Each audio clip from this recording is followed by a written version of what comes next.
যে তিনি বলছেন আন্নান নবী সাল্লাল্লাহু আলাইহি ওয়াসাল্লাম কানা ইয়াজতাহিদু ফিল আশরিল আওয়াখির মা লা ইয়াজতাহিদু ফি গায়রিহি। রাসূলুল্লাহ সাল্লাল্লাহু আলাইহি ওয়াসাল্লাম এই শেষ 10টি দিনে, যে মাগরিব পর থেকে শুরু হয়ে যাবে, আজকে মাগরিব পর থেকে শুরু হয়ে যাবে, শেষ 10টি দিনে রমজান মাসের আর রাতে 24 ঘন্টা এত বেশি মেহনত পরিশ্রম করতেন, ইজতিহাদ করতেন, মা লা ইয়াজতাহিদু ফি গায়রিহি, যা অন্য কোন সময় মেহনত করতেন না।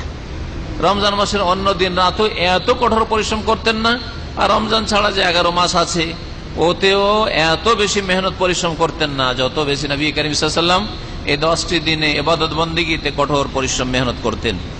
সহিহ বুখারী মুসলিমে আরো রিওয়ায়াত রয়েছে, মা আয়েশা রাদিয়াল্লাহু তাআলা আনহা থেকে বর্ণিত, তিনি বলছেন কানান নবী সাল্লাল্লাহু আলাইহি ওয়াসাল্লাম ইযা দাখালাল আশরু, নবী করিম সাল্লাল্লাহু আলাইহি ওয়াসাল্লামের যখন সামনে শেষ 10টি দিন চলে আসতো, এই যে 10টি দিন শুরু হতে যাচ্ছে, তখন কি করতেন?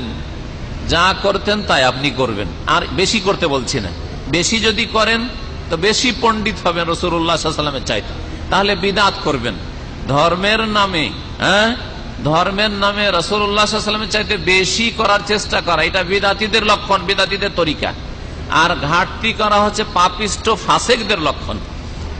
আপনাকে সতর্ক করছি ফাসেক হওয়া থেকে, আল্লাহ এবং রাসূলের নাফরমানি থেকেও, আর আল্লাহ রসুলের আগে বেড়ে বিদাতপন্থী হওয়া থেকেও সতর্ক করছি। যারাই শিরকে লিপ্ত হয়েছে, যারাই বিদাতে লিপ্ত হয়েছে, যারাই জঙ্গিবাদে লিপ্ত হয়েছে, যারাই এই ধরনের সন্ত্রাসী আর নাশকতামূলক কাজে লিপ্ত হয়েছে, তারাই রাসূলুল্লাহ সাল্লাল্লাহু আলাইহি ওয়াসাল্লামের চাইতে বেশি বাড়াবাড়ি করেছে, ওরা ওর চাইতে বেশি করবে। যার ফলে তারা ধর্মের নামে এই 3 শ্রেণীর লোকের গোমরাহ হয়েছে।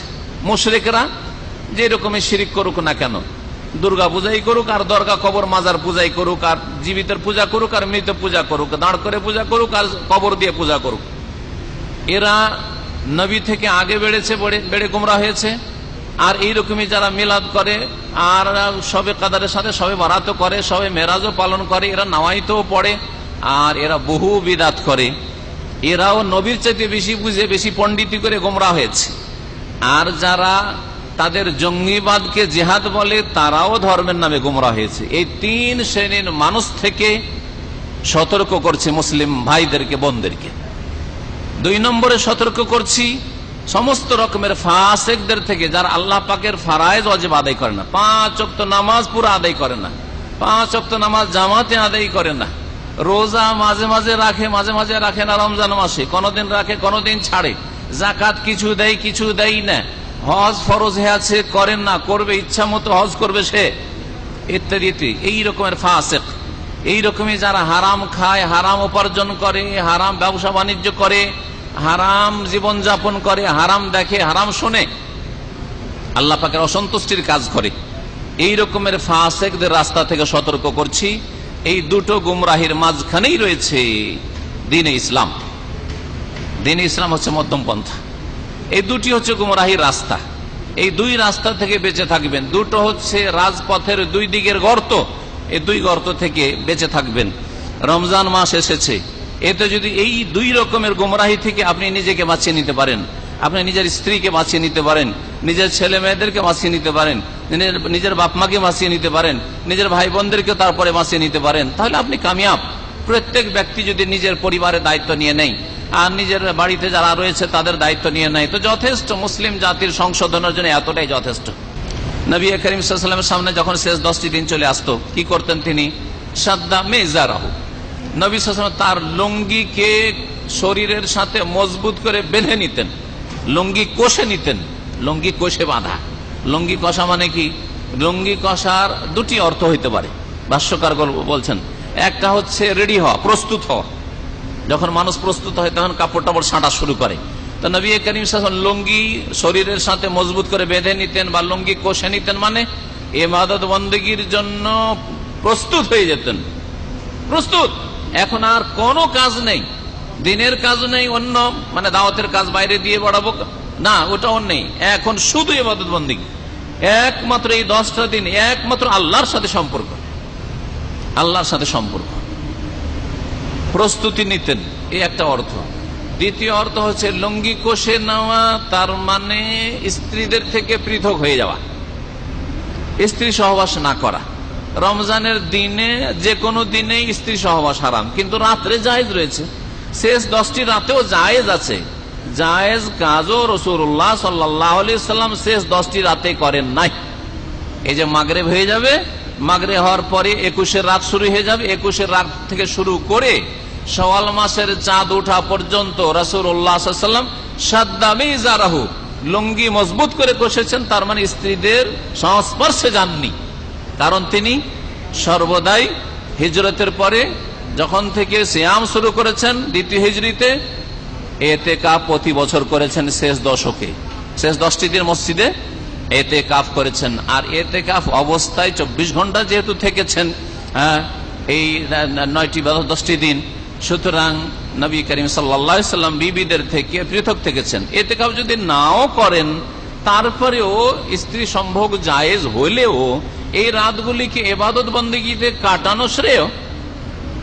কারণ স্ত্রী সম্ভোগে গিয়ে 1-2 ঘন্টা ওতেই গেল, নাপাক থাকলেন, এই সেই ইত্যাদি, আর তারপর একটা দুনিয়াদারি আসলো, যদিও জায়েজ কাজ, ওর চাইতে ভালো যদি আপনি পুরো রাতটাই একবার নিছক ইবাদত বন্দেগীতে লাগাইতে পারতেন। হ্যাঁ, সালাতে নামাজে লাগাইতেন, যেমন লম্বা নামাজ নবী সাল্লাল্লাহু আলাইহি ওয়াসাল্লাম পড়তেন, কোরআন তেলাওয়াতে লাগাতেন, জিকির আজকারে লাগাতেন, সুন্নতি জিকির আজকার, বিদআতি জিকির আজকারে নাই, সুন্নতি জিকির নবীর তরিকায় জিকির আজকার লাগাতেন, তওবা ইস্তেগফারে লাগাতেন, আপনি লম্বা সেজদাই পড়ে থাকতেন, লম্বা দুআই পড়ে থাকতেন, আপনি আল্লাহ পাকের কাছে দিন দুনিয়ার সার্বিক কল্যাণ চাইতেন। এটা আপনার জন্য অনেক কল্যাণকর ছিল। যদিও স্ত্রীদের কাছে এই রাতগুলিতেও শেষ দশকের রাতগুলিতে যাওয়া যায় যদি এতেকাফে না থাকেন তাহলে, কিন্তু এতেকাফে থাকলে হারাম। নবী করিম সাল্লাল্লাহু আলাইহি ওয়াসাল্লাম প্রস্তুতি নিতেন, বললাম শাদ্দা মিজার ওয়া আহিয়া লাইলাহু, আর সারা রাত জাগতেন। অন্য রিওয়ায়াতে রয়েছে যে প্রথম রমজান থেকে শুরু করে 20 রমজান পর্যন্ত নবী সাল্লাল্লাহু আলাইহি ওয়াসাল্লাম রাত্রে অধিকাংশ সময় ইবাদত করতেন, অল্প কিছুক্ষণ ঘুমাতেন, 1 ঘন্টা 2 ঘন্টা ঘুমাতেন। এটা হচ্ছে নবী সাল্লাল্লাহু আলাইহি ওয়াসাল্লামের সুন্নাত 20 তারিখ পর্যন্ত। কিন্তু যেমনই 20 তারিখ হয়ে যেত, 20 রমজান শেষ, এই শেষ দশকে নবী সাল্লাল্লাহু আলাইহি ওয়াসাল্লাম লা ইয়াখলিতু বিনওম, ঘুমের সংমিশ্রণ ঘটাতেন না ইবাদত বন্দেগীর সাথে, শুধু ইবাদত বন্দেগী করতেন, সারা রাত ঘুমাতেন না। সারা রাত রাসূলুল্লাহ সাল্লাল্লাহু আলাইহি ওয়াসাল্লাম ঘুমাতেন না। এই রাতের ঘুমের বদলে আপনি দিনে কিছুক্ষণ ঘুমিয়ে নিতে পারেন, দিনে কিছুক্ষণ ঘুমিয়ে নেওয়া যথেষ্ট, 5 ঘন্টা ঘুমিয়ে নেওয়া যথেষ্ট, খুব বেশি 5 ঘন্টা ঘুমিয়ে নেওয়া যথেষ্ট। কিন্তু যদি মনে করেন যে আমি লাইলাতুল কাদার করলাম বা শেষ 10টি রাত জাগলাম, সেজন্য সারাদিন ডিউটি তো নাই, সারাদিন শুয়ে থাকবো, এটা একটা মুসলিমের কাজ না, ভালো মানুষের কাজ না। সারাদিন শুধু শুয়ে থাকা, সকাল থেকে একবার জোহর ঠেকিয়ে দিলেন, জোহর ঠেকালেন এই জন্য যে জোহর নামাজটা পড়বেন, হয়তো ভালো মানুষ সেই জন্য, আর জোহর পরে নামাজ পড়ে এসে আবার বিছানায় লম্বা হইলেন, আবার দিলেন নাক ডাক দিলেন একবারে লম্বা টানে, আবার আসর হলো আসর নামাজটা পড়লেন, আবার পেটে তো খিদা লেগে আছে, টাইম পাস করতে হবে, আর টাইম পাস করার জন্য সবচেয়ে ভালো কাজ হচ্ছে ঘুমানো, কারণ ঘুমাইলে আর পেটের জ্বালা ধরবে না বেশি, তাই না? জেগে থাকলে পেটে জ্বালা বেশি, জেগে থাকলে পেটে জ্বালা বেশি আর পিপাসা বেশি, ঘুমিয়ে যায়। এইরকম কিছু মূর্খ মুসলমান আছে। আল্লাহ পাক রব্বুল সকলকে ইসলাহ করার তৌফিক দান করেন। সারা দিনটা ঘুমিয়ে থাকবেন, এটা আপনার জন্য উচিত হবে না। দিনেও আপনি কোরআন তেলাওয়াত করেন, দিনেও আল্লাহকে ডাকেন, দিনে আপনার সংসারের কাজ করেন, ইত্যাদি ইত্যাদি। যাই হোক, মানুষের জন্য এতটা ঘুম যথেষ্ট যাতে নিজেকে সুস্থ রাখতে পারে। ঘুম হচ্ছে খাওয়া দাওয়ার মতো, খাওয়া দাওয়া এতটা খাবেন যাতে আপনি সুস্থ রাখতে পারেন নিজের শরীরকে। যদি আপনি বেশি করে খেয়ে নেন তা আপনার তো বদহজমি হয়ে যাবে, আপনি তো আপনার শরীরে ক্ষতি করে ফেলবেন। তো ওই রকমই ঘুমের বিষয়টি। নবী করিম সাল্লাল্লাহু আলাইহি ওয়াসাল্লাম তাহলে সারা রাত জাগতেন শেষ 10টি রাতে।